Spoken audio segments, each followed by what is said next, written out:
back to another episode of the Señora Vibes podcast. It is summer of 2025, and I've been wanting to do something different, something that I feel like aligns pretty well with me and who I am. I'm so grateful to have you for the podcast. We are in season 15, and we are reaching a very big milestone. This week, we are reaching 200 episodes published, and I am so grateful and so excited because the last 5 years have been ups and downs, and you will probably tell from the different topics that I approach on the podcast that I like to do different things. I like to go to different sections of the world, lifestyle, wellness, travel, fashion for sure. I do love all of that stuff. So definitely been something that has been a work of the heart. And so I'm so grateful that I have you here. So for today's episode, we are going to be doing a Q&A, and I've got 3 questions that I was given by an organization of women, young women at the University of St. Thomas. They are all looking to get career advice, relationship advice, money advice, and one of the things that always comes up is, how did you do this, or how did you do that, or how did you approach this situation, how did you approach that? Because I think you all know that by now I'm going to be 50, so one thing I do have is a lot of experience in a lot of different things. Having had a career in teaching for 20 plus years, I'm going on like 27 years of teaching, a small retail business that I had for myself for 5 years, which I closed down in COVID, and then started e-commerce from there, continued teaching at the college level. And so the last 5 years I've been doing real estate with my husband. So we've been doing flips, which is how we started doing it. We were bored, it was COVID, and we needed something to do. And so we started flipping houses. We did maybe about 10 of those, and then we started build to rent houses. So that's where we are right now. We've just finished 2 in Edo, which are up on Hart. If you've got the chance, go look them up. It's at 603 North Millby, Unit A and Unit B. One is being leased and one is for sale. So those are 2 houses we just finished, and we've got 3 more that we're working on in the south side of Houston, so closer to the medical center. And those are going to be beautiful as well. And so we are just super excited about all of that. That's coming up this summer. I'll be 50, so I've been planning a big birthday. Looking forward to that. I've got a photo shoot that I'm doing this week. That's super exciting as well. My son's going to be doing my photos. I've got my outfits ready. They are going to be one for the podcast and one photo shoot for my birthday. So those are going to be really cool, and I'm excited about that. I've just booked my makeup artist. I've got my hair appointment set up. I'll be going to Dallas as well on Wednesday. I'm going to a book party to see Tom and Lorenzo, who are like my favorite bloggers, and they do the best commentary for fashion. So I'm excited to go see them. We're just going in for a day. We'll head out, Wednesday afternoon, get in for dinner. We have reservations already at Seasons of the World, and then we're going to be heading over to the book party that evening, and then we come back to Houston the next day. So it'll be just a really quick little short break, but I can't imagine Tom and Lorenzo come to Texas and then I don't see them. Like, I've been following them since like 2013 or something like that. It's been a long time. So love to listen to their podcast. If you haven't listened to them, you've got to go follow them. They've got their finger on all things pop culture. So they're definitely people I just enjoy, and they're going to be doing a book party on the history of drag queens. So that's going to be pretty interesting. All right. And so I'm going to start with the questions that I got from the girls. And this is, like I said, a community of young women that have career questions, money questions, and relationships. Okay, so the first question that I've got is career. So this is a question from one of the young ladies. How do you know when it's time to leave a good job, like the ones that your parents hoped you would get, but it's draining your spirit? So how do you know when it's time to leave a good job? So quote unquote good job, right? Because it could be subjective. Like, so many people can definitely have different opinions on what constitutes a good job. So I would say definitely when it's taking more from you than it's giving, right? So If it's causing you to stress, if it's causing you not to sleep at night and you're not eating well, you're constantly sacrificing yourself for the better good, that's not good. If you've already had conversations with your boss about it and they're not listening to you, I would say that's an indication that you should leave. When you're literally getting up in the mornings and you're just dreading the day coming forward. However, if that's how you feel, you should definitely have a conversation with your boss, number one, right? Because maybe they don't see it and you need to express yourself. Don't expect people to know what's going on in your life or at work. A lot of time bosses are too consumed with themselves and consumed with things that they're definitely not paying attention to everything all the time, right? I mean, they should, and that's what a good leader does. They pay attention to all the different things that are going on in their organization. But I would say give them a heads up what you're thinking, what you're feeling, and how the good job is doing. The other thing is, if you're not being valued or recognized for your efforts, I think, a simple recognition goes a long way. Somebody acknowledging you goes a long way. If you are sensing that you're taking on more than other people, definitely a good time for you to reconsider. But I would say for sure, find another job before you leave. Don't leave without having something waiting for you as you head out the door. Because one thing that we do is that we tend to be impulsive, and I know that my Gen Zers and my younger people, Generation Alpha, like those people have a tendency to, and because I work with them all the time, this is how I know. I'm a professor, so I definitely am around this age group all the time. So they tend to give up very quickly and not pull through, right? And they think that sacrificing yourself for a job is stupid. So it can't be, but at the same time, you have to develop a really thick skin. You have to, because that's just going to take you it's going to take you far in the future in so many different things. So developing grit is so important. Creating those, I think David Goggins calls them the scars of the wounds, to create a sense of strength and growth. Like, you can't give up easily and give up quickly. And just because it's a good job and it's the one that your parents hoped for you, that doesn't really mean anything, because at the end of the day, you're the one that has to go into school. And I get it. Some of us are kids of immigrants, and the only thing we want to do is to make our parents proud, right? Because they've sacrificed so much for us and for their kids. But make sure you have something that you've already pursued and that you've already found before you leave that job. You don't want to leave something if it's draining your spirit. Think about it in terms of, like, if I would say, think of it in terms of practicality. Is it paying your bills for a while? Yeah. Is it giving you some sense of stability for now? Yeah. Is it giving you the opportunity to save up for something you've been wanting to do, whether it's travel, buy a house, buy a car, whatever it is? Is it doing that? Yes. Okay. Well, definitely consider that, because you don't want to be left, trying to find a house to rent, or somebody to rent, or a couch to lay on. You don't want that, right? So a good job is probably giving you some benefits, but before you leave, start looking outside and start asking people if they know of another position, something that might be similar, something that might be closer, because who's to say that the next one you go to won't be draining you too? So that's just me giving you practical advice. Definitely don't give yourself too much time to be in there and go through depression. Absolutely not. But what I'm saying is, give yourself a moment to try to fix things. Try to give your bosses some time to find what's missing for you and give them the opportunity to change things. If they don't want to and they think that they don't have to, then I definitely would start finding another job. Absolutely.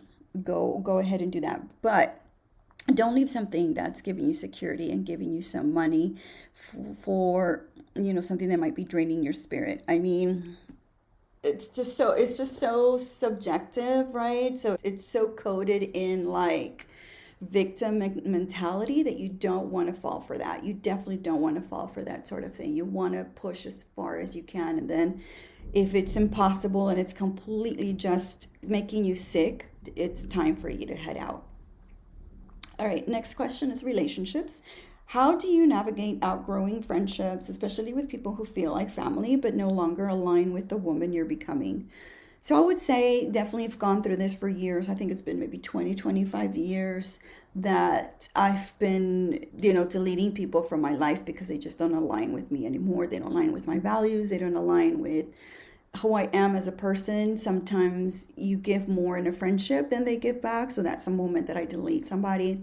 If I feel like I've been generous and giving and lovely to a friend and they haven't been the same, they've only been around when they need something, or they only send me a link when they want me to donate for something, like that's the moment that I say, I let those relationships go. And most of the time, I find that these people know that I'm letting them go because of that, because I've outgrown them. And it's perfectly fine. Like, I have no qualms in honestly deleting people from my life. I really don't, because at this stage, I find that protecting my energy is more important than holding on to a friendship just because we've been friends for 20 plus years or because they're like family. I I don't even like allow, that sort of energy in my life. I don't care if you're family. I don't care if you're a lifelong friend. For me, it's about, if you're not adding like good energy and you're just taking from me, then that's a moment that I'm outgrowing you. And so I navigated by, I would say, staying away from those circles where those people are. I will create new circles, create new friendships. I had a best friend that I mean, we were so close. Our kids were the same age. Every summer we would spend it at her pool. We had such great times. We'd go out to dinner with our husbands. We were just buddies and best friends. And so in her, I had found somebody that loves to read and read all the books. Somebody that likes to watch, the types of shows that I like to watch. Someone that felt the same way that I felt about our value systems, that sort of thing. And so we were so aligned, but after a while, she left. She went to Asia with her husband, and so I never saw them again. And little by little, we just stopped keeping in touch. And by the time she came back to the States, we were just both very different people. We had outgrown each other. And so, as much as I tried to maintain the friendship after that, it just wasn't the same anymore. And she and I just started drifting apart, and we never reached out to each other again. And so, those are things that can happen, and they do happen after long term relationships. But at the same time, hold on to those that stick around for years, right? So if you do have that group of friends, like I have a group of friends that I've known since college, which is about 30 years now, and we still hang out together. We'll travel together. We'll celebrate each other's kids, our husbands, our anniversaries, that kind of thing. We have Friendsgiving. Like, we just do so much stuff together that I cherish those. And even if those groups are small and there's only a few of us, to me that's more important than having a bigger group of people that are not aligned with me anymore, and that maybe feel jealousy towards me, maybe feel envy, maybe don't celebrate my successes, don't celebrate things with me. And I pay attention to those things a lot. Like, I really do pay attention to those that call me when I need a call, or check on me when something's not going well for me.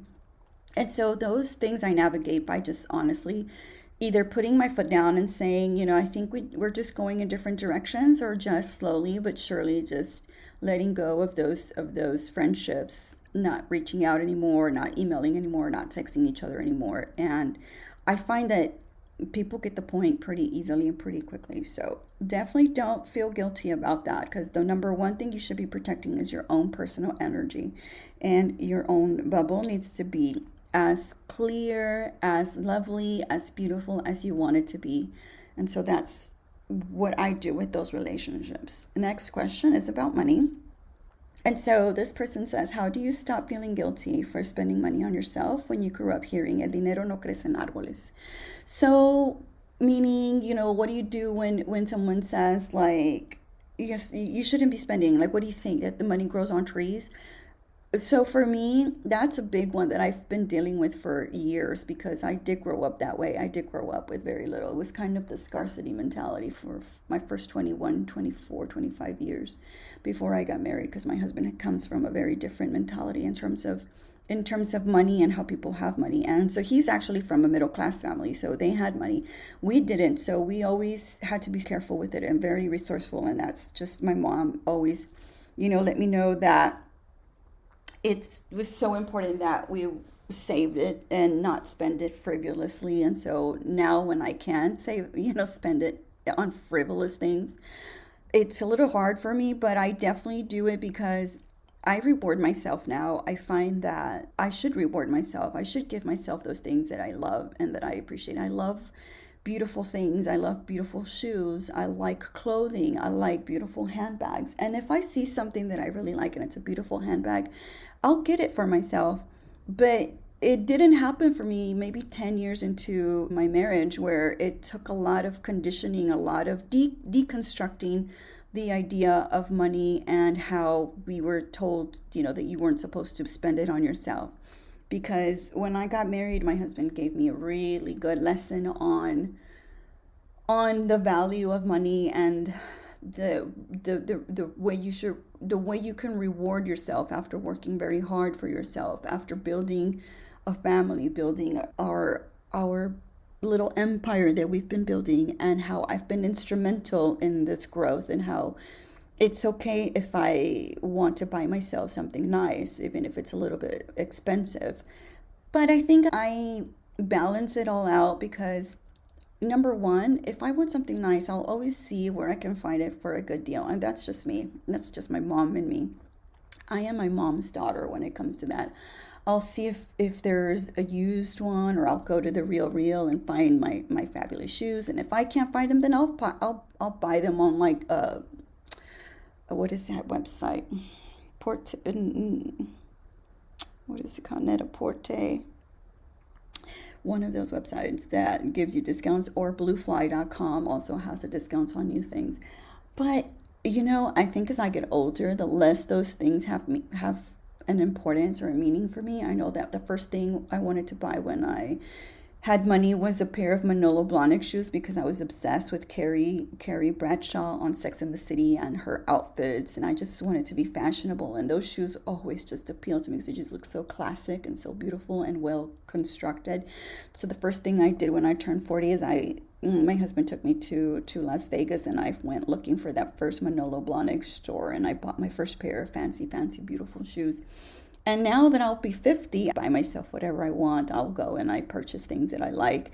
And I don't feel guilty like I used to. I mean, sometimes it depends. But honestly, for me, spending my money, the way that I spend it is on my travel. And honestly, I have no guilt about traveling into bougie places and spending money on fabulous hotels and dinners out at Michelin restaurants. Like that's just, that I'm never going to feel guilty about that, because I feel like we work really, really hard for that sort of thing. So I would just say, like, to honestly, just to go back to the question, you only feel guilty if you feel like you don't deserve it. So once you get rid of that mindset and you start to think of yourself as like, I deserve this, I should give this to myself, to me, it's a no-brainer. But it takes a while. I mean, especially when we grow up with immigrant parents who just tell us, save, save, save, don't spend. But guess what? Like my husband's parents, they're old and they still have money in the bank for what? They never spent it. They never went anywhere. They should have traveled. They should have done all of that. They're too old now to do anything. And so now that money is useless and we don't need it. So what are you keeping that money for, right? Eventually you're going to pass away. So you're leaving money that could have been well spent on yourself for your own travels and your own things. But that's just the mentality they grew up in, and the way that our parents grew up in. Like, we're both kids of immigrants, so that's sort of where that comes from. But I think it takes a while for you to get to that place. You have to definitely deconstruct those mindsets. Give yourself permission to get yourself things. If you want to reward yourself, you want to feel better about yourself, get whatever it is, whether, I don't know, I'm thinking about it in terms of fashion, but some people like jewelry, some people spend on getting their nails done, getting their hair done. All of those things are self-care and amazing. I do all of those things as well. I just try to balance it out by saving and being as resourceful as possible. That's just me, and that's just my mentality. I'm spending a nice penny on my birthday this year because I'm turning 50. When I tell you that I'm not feeling guilty about it, I'm absolutely not feeling guilty. I am so excited about it. And I said to myself, I'm getting to an age where I'm just like so proud of everything that I've gone through.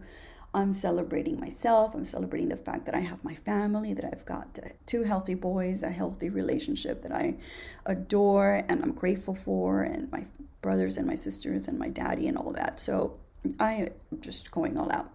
So, if these questions have been helpful for you, I hope they have been. Let me know what you think, and if you've got more questions for me, I'm here. I'm excited to answer them for you. I love getting these sort of things.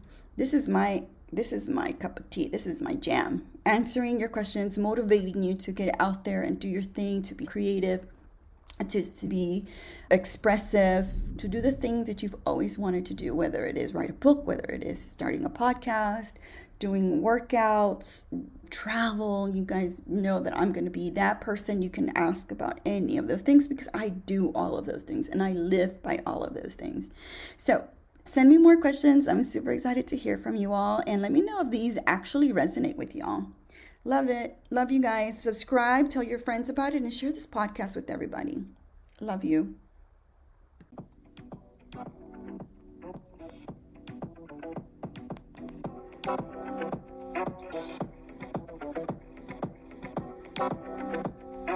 Wonder, wonder, wonder, wonder, wonder.